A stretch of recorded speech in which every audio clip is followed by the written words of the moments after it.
নমস্কার বন্ধুরা, job news 18 Bangla YouTube channel পক্ষ থেকে আজকে আপনাদের সকলকে স্বাগত। বন্ধুরা, আপনার জন্য নিয়ে এসেছি যেটা হচ্ছে এই যে কলকাতা আইএসআইতে কর্মী নিয়োগ হচ্ছে।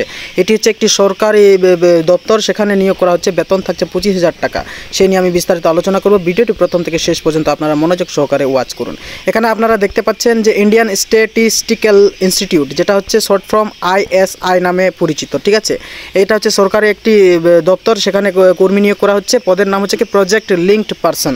ঠিক আছে, আর সেখানে আমি বিস্তারিত আবার আলোচনাতে ঢুকছি। যেটা মাসিক বেতন রয়েছে সেটা 25,000 টাকা পার মান্থ করে দেওয়া হবে। ঠিক আছে, সেটা মনে রাখবেন। তার সঙ্গে শিক্ষাগত যোগ্যতার দিকে যদি আমরা লক্ষ্য করে দেখি, এখানে দেখতে পাচ্ছেন স্বীকৃত বিশ্ববিদ্যালয় বা প্রতিষ্ঠান থেকে প্রথম শ্রেণীতে জুওলজি, বোটানি, পরিবেশগত বিজ্ঞান বা ইকোলজি বা জীবনবিজ্ঞান এর সঙ্গে জড়িত সমতুল্য বিভাগের স্নাতকোত্তর ডিগ্রি থাকতে হবে, এই কথা চাওয়া হয়েছে। অর্থাৎ সায়েন্স স্ট্রিম থেকে গ্র্যাজুয়েটের কথা বলা হচ্ছে। হ্যাঁ, তার সঙ্গে কি বলছে, ল্যাবরেটরি এক্সপেরিমেন্ট এর বিষয়ে অভিজ্ঞতা বা গবেষণার অভিজ্ঞতা থাকলেও চাকরির আবেদন করতে পারেন এবং অগ্রাধিকার পাবেন, এই কথা বলে দেওয়া হয়েছে।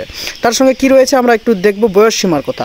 বয়স সীমাতে বলছে কি প্রার্থীদের বয়স 25 বছরের কম হতে হবে। ঠিক আছে, 5/5/2025 তারিখ হিসাবে সেটাই গণ্য করা হবে বা কাউন্ট করা হবে। ঠিক আছে, তারপর আমরা নিচে আবার স্ক্রল ডাউন করছি। আর কি রয়েছে নিয়োগ পদ্ধতিতে যদি আমরা লক্ষ্য করে দেখি, এখানে বলছে যে প্রথমতভাবে যে সম্পূর্ণরূপে চাকরি চুক্তিভিত্তিতে এই নিয়োগটি করা হবে। ঠিক আছে, অর্থাৎ 31/3/2026 তারিখ পর্যন্ত চুক্তিটা থাকবে।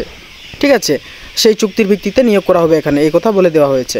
তারপর আমরা দেখব এখানে প্রয়োজনীয় যে নথিগুলো লাগবে, সেটা হচ্ছে চাকরি প্রার্থীর নাম লাগবে, নিজের যাবতীয় তথ্য সহ স্বাক্ষরিত বায়োডাটা, বর্তমান ঠিকানা, ইমেল আইডি, মোবাইল নম্বর, এটা লাগছে।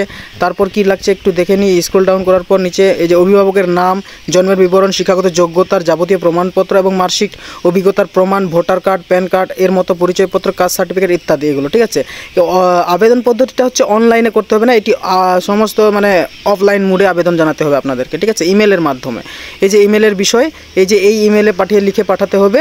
5/9/2025 তারিখটাই হচ্ছে শেষ আবেদনের ডেট বলতে গেলে। ঠিক আছে, তো ইমেলের মাধ্যমে আপনাকে পাঠাতে হবে সেই আবেদনটি, সেটা হচ্ছে অফলাইন মোডে। ঠিক আছে, এখানে কোনো অনলাইন আবেদন থাকবে না, আর কোনো সেই অনুসারে কোনো রকম আবেদন মূল্য থাকছে না।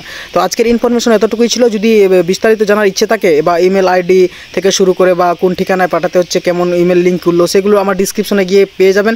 এবং বিস্তারিত জানার জন্য যে ডিসক্রিপশনে আমি অফিসিয়াল নোটিফিকেশনটিও দিয়ে দেবো, সেখান থেকে আপনারা ডাউনলোড করে বিস্তারিতভাবে দেখে নিতে পারেন।